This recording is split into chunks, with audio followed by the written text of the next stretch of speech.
back to my channel. If you are new, I'm Sakaela. So this is my first ever Faith Friday. Now I got this concept, this hashtag from another Christian YouTuber, and her name is Celeste. I'm gonna link her channel down below. Like, love her videos. She does Faith Friday videos and they're really nice. So I want to open this up with a topic that is very close to me, and that topic is no gray areas. Just being a true Christian, you know, being Christ-like and setting a proper example of what it is that a Christian is supposed to look like, how they're supposed to act and walk and talk, and the things that we're meant to do, you know. So I want to open this up in prayer, and then we're gonna jump into this. Dear Heavenly Father, first off, I just want to thank you for who you are. You are God, and you are God alone, and there is none like you in all of this earth. And God, I ask right now that you be with me as I speak this word. Let it fall on good ground. Let the people that this video reaches, let them have hearts that are soft, God. Soften their hearts so that they can hear it, and that it can be planted, and that it can be grown and deeply rooted in them, Father. And that it brings about change. That is all that I really hope, is that they get to know you more through these videos, Father. And I thank you for the opportunity and this platform that I have to reach people and to save souls and to just show people your glory and your goodness and your love, Father. So be with us, and I'm excited. In the name of Jesus, I do pray, man. Alright, so the reason that this is so close to me is because there's so much confusion within the body of Christ, for one, and then outside of the body of Christ, there is confusion about what a Christian should be like. And we as Christians, we need to understand that it is our job to show the world who God is and who Jesus Christ is. And we are meant to represent God on earth. That is what we're supposed to do, yeah? God isn't gonna come down and do that. First of all, he sent Jesus to that in the first place, and Jesus has not handed that baton to us, and we're meant to run this race, you know. So we need to uphold that standard, and we need to know what that standard is in order to uphold it, because like I said, there is so much confusion. So we're gonna jump right into this. I have my notes and I have my Bible. So we're gonna start off with Romans chapter 12, verses 1 and verse 2. Now my Bible is in the New King James. I'm gonna get on my phone as well and read it in the NLT, because it is a lot easier to understand the NLT. I'm gonna put the verses on the screen as I go and stuff like that. And so, dear brothers and sisters, I plead with you to give your bodies to God because of all he has done for you. Let them be a living and holy sacrifice, the kind he will find acceptable. This is truly the way to worship him. So in my notes, Paul pleads that we present ourselves as living sacrifices, holy and acceptable to him. This is our true worship, right? So we are meant to give ourselves to God as a living sacrifice. So as a living sacrifice, we're supposed to dedicate our lives to God. So what we do is meant to please him, right? We want it to be holy and acceptable unto him, pleasing unto God. So all the things that we do, the things that we say, the way that we act, what we wear, just our manner, like everything that we do should be worship to God. It should, like, if God's seeing you right now, if he was standing right in front of you and you were doing this, would he be pleased with what you're doing, right? So let me go back. I had written something. Okay, so what does a living sacrifice look like? So if you have sacrificed yourself, if you are a Christian, right? Let me just say that a living sacrifice to God is a Christian, point blank period, like a true Christian, right? So you'll have a new attitude, which is a new mindset, a new outlook on life, yeah? You'll talk differently, new words. For me, a couple months back, I had spoken about how sometimes I wish I could curse. At least I'm not gonna front like I don't curse in real life, because I do.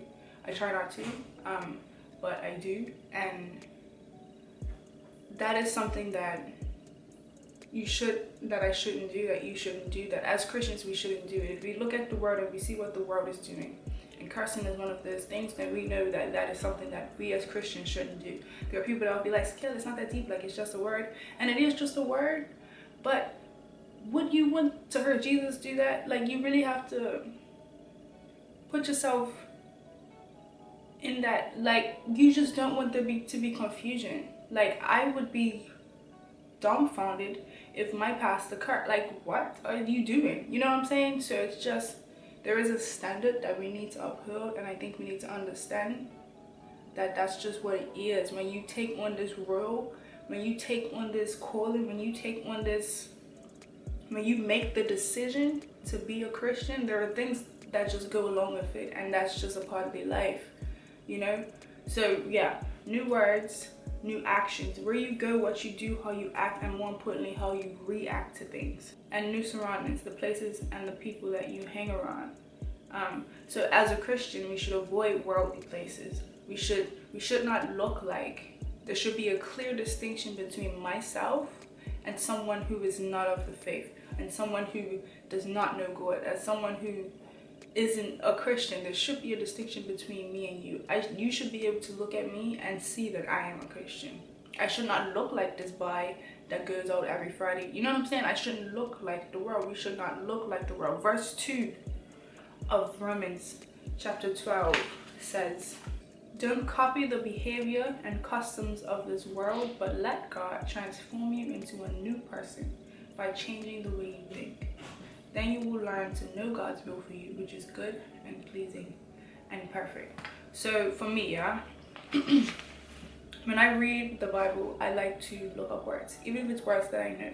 So it says that we should not become, that's the NLT. You know the normal verse? I'm gonna read the normal verse because everybody knows this verse. "Do not be conformed to this world, but be transformed by the renewal of your mind, that by testing you may discern what is the will of God, what is good and acceptable and perfect."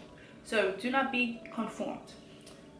The synonyms for the word conform is to fit in, to adapt, or to go along with. So do not fit into this world, do not adapt to this world, do not go along with this world, but be transformed. And then another synonyms for that are to be rebuilt or to be changed. So, but be changed by renewing your mind. And to renew means to give fresh life or strength to. So that by testing, you can tell what is the will of God. So the only way that we can test, and to test is to know, to see if it is or if it's not. The only way to know whether or not something is of God is to know God. You can't know what is of God if you don't know God, right?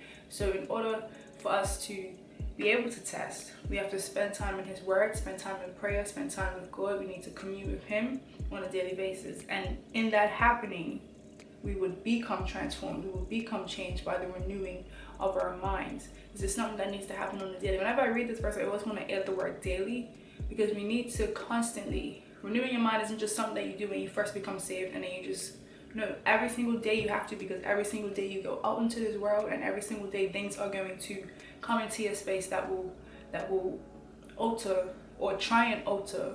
You know what I'm saying? So every day we need to renew our minds. We need to ask God to strengthen us, because renew means to give fresh strength. Ask God to give us fresh strength every day, so that our minds cannot be easily penetrated by the things of this world. You understand? So do not be conformed. Do not go along with the things of this world. We are meant to stand out. We are meant to stand out. 2 Corinthians chapter 6 verse 17 says, "Come out from unbelievers and separate yourselves from them."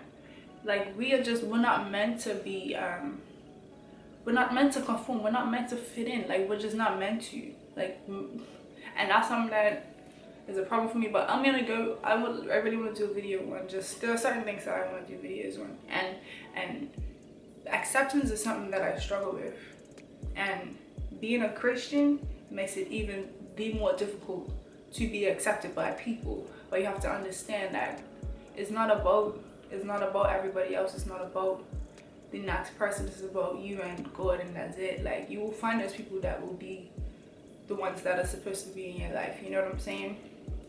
But anyway, and one more verse I want to leave with you is we have to watch where we go and who we hang around, right? right? We said that about what it means to be a living sacrifice. That's one of the things that we have to sacrifice. It's the places that we go and the people that we hang around. In 1 Corinthians chapter 15 verse 33, it says, "Do not be fooled. Bad company corrupts good character." No matter how much you might want to believe it, unfortunately, if you especially if you're a new Christian, and even if you're further along in your faith, if you spend copious amounts of time, lots and lots of time around people who don't believe the things that you believe in, who don't have the same morals as you, or who don't see why you don't do certain things, more often than not, you will be influenced by them versus them being influenced by you. And unfortunately, that's just how it is, because at the end of the day, we are sin. We are flesh beings. We are a spirit inside of flesh, but our flesh is not what rules, but we choose what rules. But our flesh is from birth. Our flesh has a higher is stronger, I guess you can say, has the greater influence, you know what I'm saying? So we are born in sin and shaped in iniquity, is what I'm trying to say. So we are sinful beings at the core of us, you know?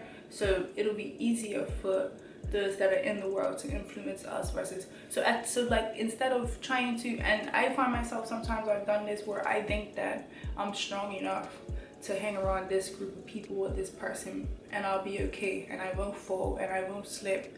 But no, like, instead of trying to show, like, yes, God, like, God, I got this. And then sometimes we'd be stupid enough to not even ask God while we're in these situations to give us the strength to be able to say no. You know what I'm saying? We think we could do it in our own strength, but nothing we can do in this world that involves cutting off from the world, we can't do it in our own strength. We need to always call on God to help us.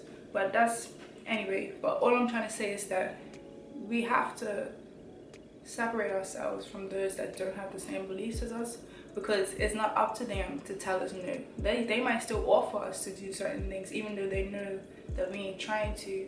It's not up to them to say, Sakela, you shouldn't do that, or Sakela, I thought you was a Christian. I just want us to understand that that's something that you're gonna have to give up as a Christian. You do. And it can be tough to have to let go of friends and stop going to certain places because of the influence and the spirits that are connected to, but it's a part of the territory, you know? And my second passage of scripture that I want to read is from Galatians chapter 5, right? And I'm going to do two separate chunks of scripture. The first is verse 7 to verse 9, and it says, "You are running well. Who hindered you from obeying the truth? This persuasion is not from him who called you. A little leaven leavens the whole lump." What I have in my notes: anything that hinders you from obeying God is not of him. Just a little drop can mess everything up. And I put in brackets Cycles by Jonathan McReynolds, and the song starts off and it says, "Didn't I conquer this last year? Tell me what I missed, 'cause I fear that it's coming back up again. Must be something I ate, some song, some show, some hate." So basically in that song, yeah, before I even get into that bit, let me break it down verse by verse. So you're running the race so well. Who has held you back? Well, let me do 8 and 9. Yeah, it certainly isn't God, for he is the one who called you to freedom. Anything that hinders you, and again, I googled what hinder means, and synonyms for hinder are obstruct or delay. Anything that can obstruct your view, obstruct your vision, that can blur your vision and cause you to not focus on God is not of him. If you are saying, well, this must be the one for me, like, no, God, he has to be the one for me. But if he's out here and he's got you doing things that you shouldn't be doing, or making you compromise your beliefs for him, then he's not the one. If you have a group of friends that does that, if you go to certain places, if there are things that you do that make you compromise, then that's when you know that those things are not of God, and those are things that you should not be doing. You understand? And then just a little, what is it? Sorry.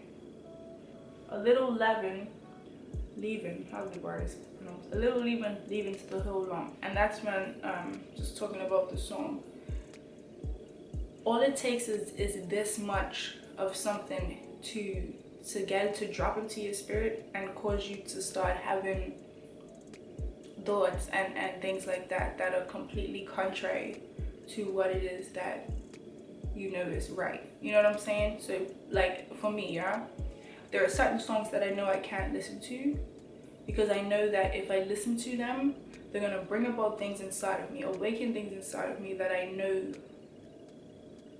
are very difficult for me to shut off.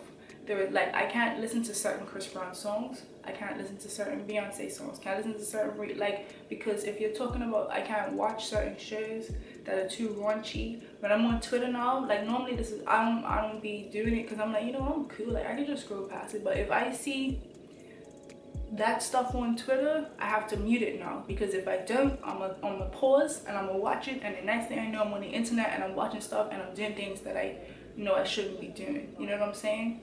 And it genuinely just takes that little bit of something. Shows you watch, songs you listen to, people you talk to, conversations you have. You could see something and it's just that simple. You just have to be, conscious of what it is that you are allowing into your spirit. You know, it's really imperative that we guard our hearts, from everything that is unlike God. You know what I'm saying? But yeah, I don't want to talk for too long. So anyway, and then the next chunk from that same chapter is verses 16 and 17. And they say, "But I say, walk by the Spirit, and you will not gratify the desires of the flesh. For the desires of the flesh are against the Spirit, and the desires of the Spirit are against the flesh. For these are opposed to each other, to keep you from doing the things that you want to do."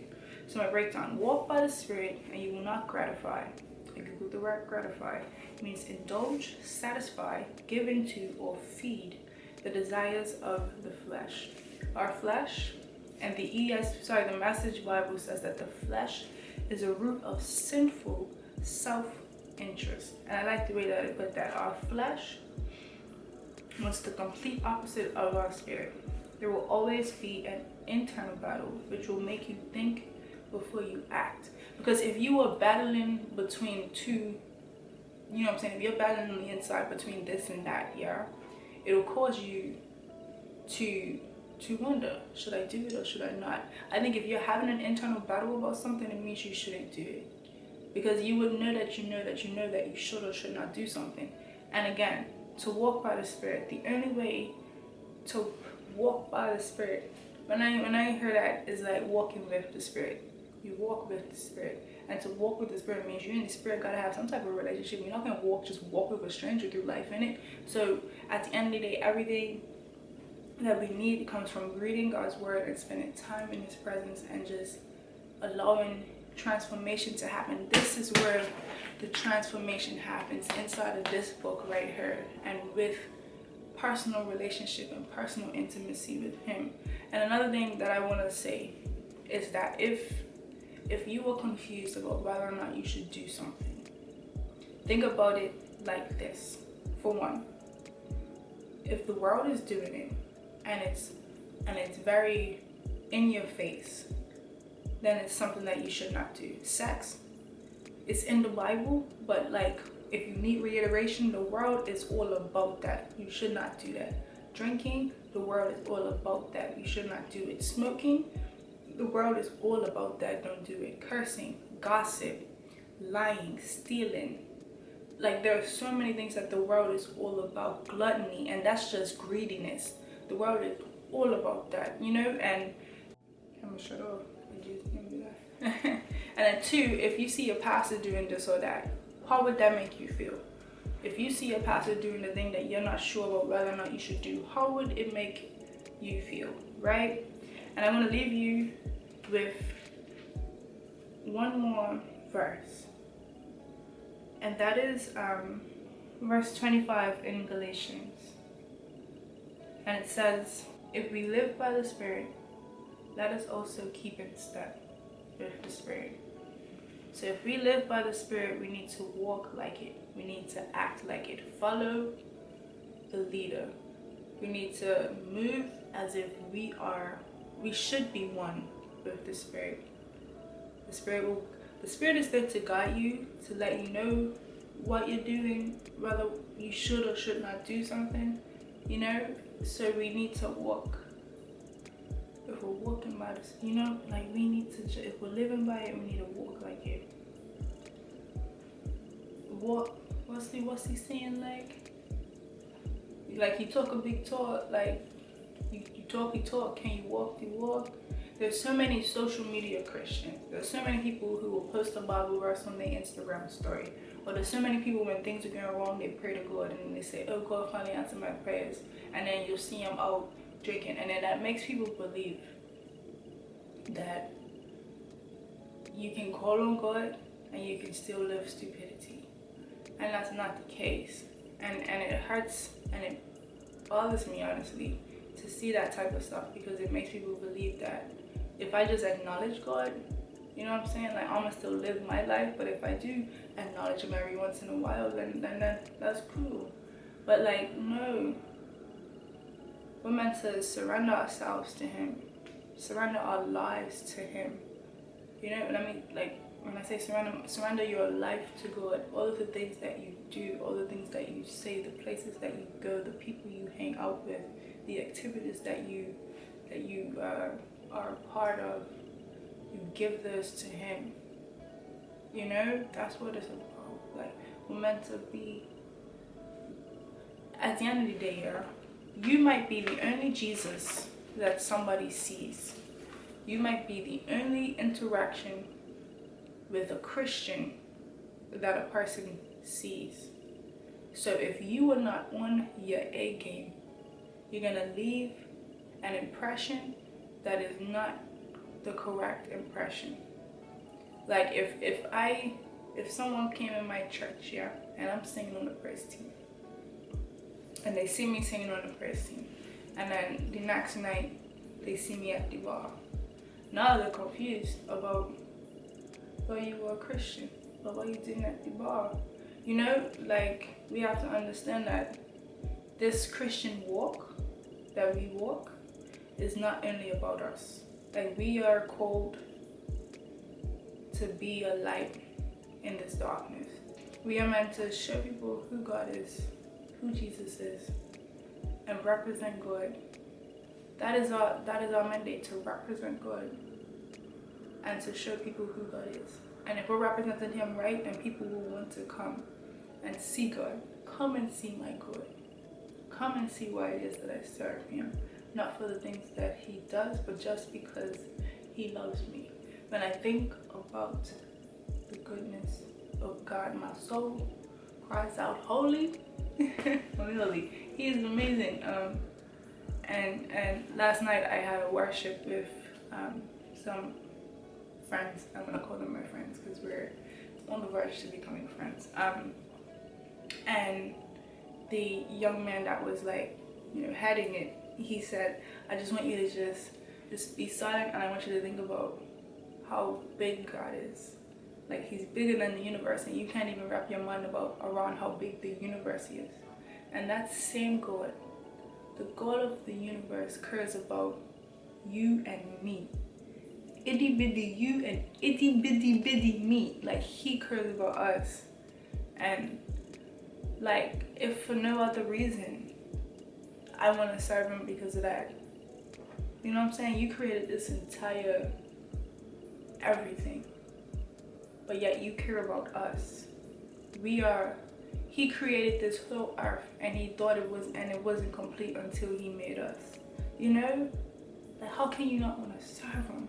Like, so I just want with these videos to show you the love of God and the goodness of God and his glory and his mercy and his greatness and just how marvelous he is and why we should serve him. And I pray that you come to find him through these videos. I pray that these videos ignite inside of you that fire to read your Bible on your ones. Like, don't be just relying on other people's videos or other people's Instagram posts to get your word. Get a Bible. You can get the Bible app on your phone. It's so easy in this 2019 to get your word, so it's no excuse for it, you know. But yeah guys, I hope that this was good. I pray that you enjoyed it. I pray that it was something that challenges you. I'm not saying that I'm going to talk about difficult things all the time, but I don't want it to be always you know. I want to challenge you to really seek God, because this is going to challenge me to really seek God. And I just want us to just grow, and I want him to blow our minds, honestly. Please let's discuss. Before I say that, let's discuss in the comments. Leave me some comments. I think what I want to do with these videos is pre-mirror them, so that we can talk live as these videos are going, and we can discuss what's going on. But if not, still just leave me some comments and let's talk about this. You know what I'm saying? Let's have a discussion in the comment section. Let's build a community, you know what I'm saying, of believers. But yeah guys, don't forget to subscribe to my channel, because you know you want to be lit with me. On my face right here, cute or whatever. There are 2 videos right here. You ain't got to leave my channel just yet. Follow me on my socials, and I'll see y'all in my next one. Peace out, girls. Catch you later.